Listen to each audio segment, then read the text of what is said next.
తీతుకు వ్రాసిన పత్రిక 1వ అధ్యాయము. దేవుడు ఏర్పరచుకొనిన వారి విశ్వాసము నిమిత్తమును నిత్య జీవమును గూర్చిన నిరీక్షణతో కూడిన భక్తికి ఆధారమగు సత్య విషయమైన అనుభవ జ్ఞానము నిమిత్తమును దేవుని దాసుడును యేసుక్రీస్తు అపోస్తలుడనైన పౌలు మన అందరి విశ్వాస విషయములో నా నిజమైన కుమారుడగు తీతుకు శుభమని చెప్పి వ్రాయునది. ఆ నిత్య జీవమును అబద్ధమాడనేరని దేవుడు అనాది కాలం అందే వాగ్దానము చేసెను గాని ఇప్పుడు మన రక్షకుడైన దేవుని ఆజ్ఞ ప్రకారము నాకు అప్పగింపబడిన సువార్త ప్రకటన వలన తన వాక్యమును యుక్త కాలముల యందు బయలుపరచెను. తండ్రి అయిన దేవుని నుండియు మన రక్షకుడైన క్రీస్తు యేసు నుండియు కృపయు కనికరమును సమాధానమును నీకు కలుగునుగాక. నేను నీకు ఆజ్ఞాపించిన ప్రకారము నీవు లోపముగా ఉన్న వాటిని దిద్ది ప్రతి పట్టణములోనూ పెద్దలను నియమించు నిమిత్తమే నేను క్రేతులో నిన్ను విడిచి వచ్చి తిని. ఎవడైనను నిందారహితుడును ఏకపత్ని పురుషుడును దుర్వ్యాపార విషయము నేరము మోపబడని వారై అవిధేయులు కాక విశ్వాసులైన పిల్లలు గలవాడునై ఉన్న ఎడల అట్టివానిని పెద్దగా నియమింపవచ్చును. ఎందుకనగా అధ్యక్షుడు దేవుని గృహ నిర్వాహకుని వలె నిందారహితుడై ఉండవలెను. అతడు స్వేచ్ఛాపరుడును ముక్కోపియు మద్యపానియు కొట్టువాడును దుర్లాభము అపేక్షించువాడును కాక అతిథి ప్రియుడును సజ్జన ప్రియుడును స్వస్థబుద్ధి కలవాడును నీతిమంతుడును పవిత్రుడును ఆశా నిగ్రహము గలవాడునై ఉండి తాను హితబోధ విషయమై జనులను హెచ్చరించుటకును ఎదురాడు వారి మాట ఖండించుటకును శక్తి గలవాడగునట్లు ఉపదేశమును అనుసరించి నమ్మదగిన బోధను గట్టిగా చేపట్టుకొనువాడునై ఉండవలెను. అనేకులు విశేషముగా సున్నతి సంబంధులను అవిధేయులను వదరుబోతులను మోసపుచ్చువారునై ఉన్నారు. వారి నోళ్లు మూయింపవలెను. అట్టివారు ఉపదేశింపకూడని వాటిని దుర్లాభము కొరకు ఉపదేశించుచు కుటుంబములనే పాడు చేయుచున్నారు. వారిలో ఒకడు అనగా వారి సొంత ప్రవక్తలలో ఒకడు ఇట్లనెను, క్రేతీయులు ఎల్లప్పుడూ అబద్ధికులను దుష్ట మృగములను సోమరులకు తిండి పోతులునై ఉన్నారు. ఈ సాక్ష్యము నిజమే. ఈ హేతువు చేత వారు యూదుల కల్పనా కథలను సత్యము నుండి తొలగిపోవునట్టి మనుష్యుల కట్టడలను లక్ష్య పెట్టక విశ్వాస విషయమున స్వస్థులకు నిమిత్తము వారిని కఠినముగా గద్దింపుము. పవిత్రులకు అన్నియు పవిత్రములే కాని అపవిత్రులకును అవిశ్వాసులకును ఏదియూ పవిత్రమైనది కాదు. వారి మనస్సును వారి మనస్సాక్షియు అపవిత్రపరచబడి ఉన్నవి. దేవుని ఎరుగుదుమని వారు చెప్పుకొందురు కాని అసహ్యులను అవిధేయులను ప్రతి సత్కార్యము విషయము భ్రష్టులునై ఉండి తమ క్రియల వలన ఆయనను ఎరుగమన్నట్టున్నారు. 2వ అధ్యాయము. నీవు హిత బోధకు అనుకూలమైన సంగతులను బోధించుము.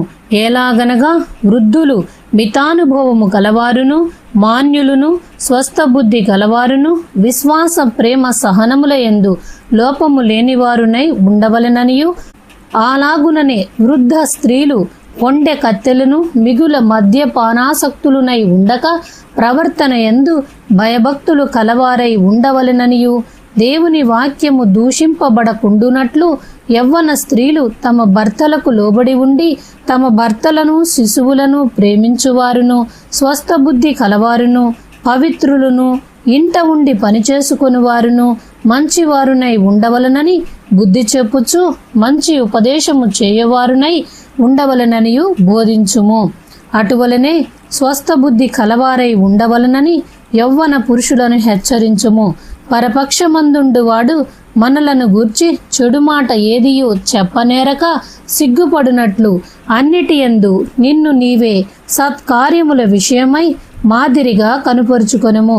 నీ ఉపదేశము మోసము లేనిదిగాను మాన్యమైనదిగాను నిరాక్షేపమైన హితవాక్యముతో కూడినదిగాను ఉండవలెను. దాసులైన వారు అన్ని విషయములయందు మన రక్షకుడగు దేవుని ఉపదేశమును అలంకరించున్నట్లు తమ యజమానులకు ఎదురు మాట చెప్పక ఏమీయు అపహరింపక సంపూర్ణమైన మంచి నమ్మకమును కనుపరుచుచు అన్ని కార్యములయందు వారిని సంతోషపెట్టుచు వారికి లోబడి ఉండవలనని వారిని హెచ్చరించుము.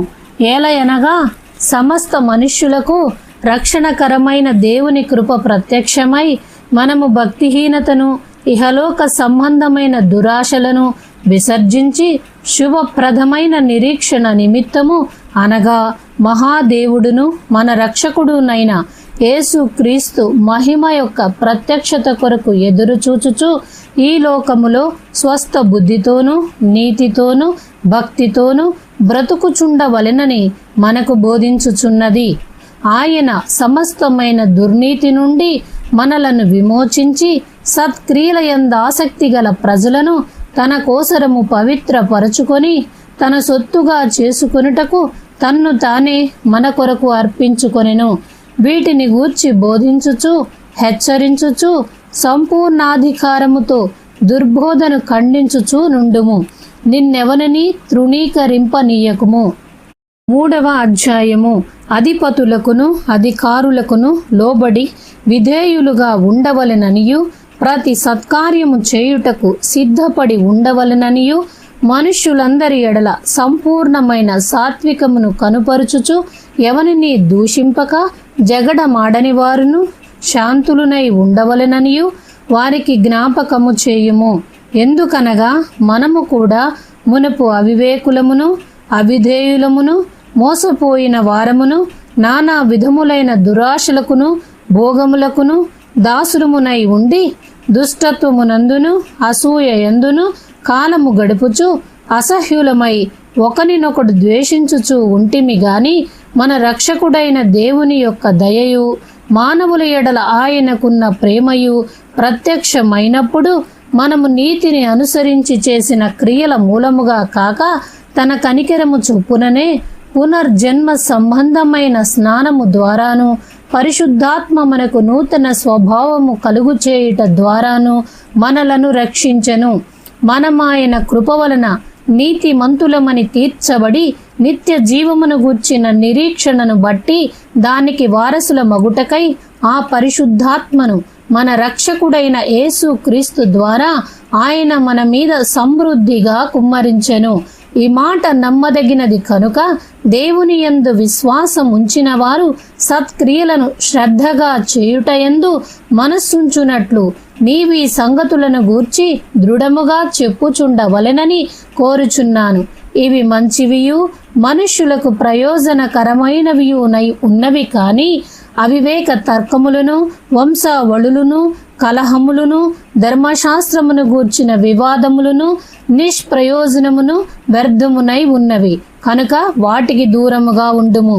మత భేదములు కలిగించు మనుష్యునికి 1-2 మారులు బుద్ధి చెప్పిన తరువాత వానిని విసర్జించుము.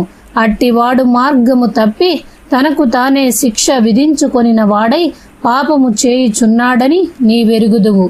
నికోపొలిలో శీతాకాలము గడపవలెనని నేను నిర్ణయించుకొన్నాను కనుక నేను అర్తెమ్మానైనను తుకికునైనను నీ యొద్దకు పంపినప్పుడు అక్కడికి నా యొద్దకు వచ్చుటకై ప్రయత్నము చేయుము. ధర్మశాస్త్ర వేది అయిన జేనాను అపోల్లోనును శీఘ్రముగా సాగనంపుము. వారికేమీయు తక్కువ లేకుండా చూడుము. మనవారును నిష్ఫలులు కాకుండా నిమిత్తము అవసరమును బట్టి సమయోచితముగా సత్క్రియలను శ్రద్ధగా చేయుటకు నేర్చుకొనవలెను. నా యొద్ద ఉన్న వారందరూ నీకు వందనములు చెప్పుచున్నారు. విశ్వాసమును బట్టి మమ్మను ప్రేమించు వారికి మా వందనములు చెప్పుము. కృప మీ అందరికీ తోడై ఉండునుగాక. ఆమెన్.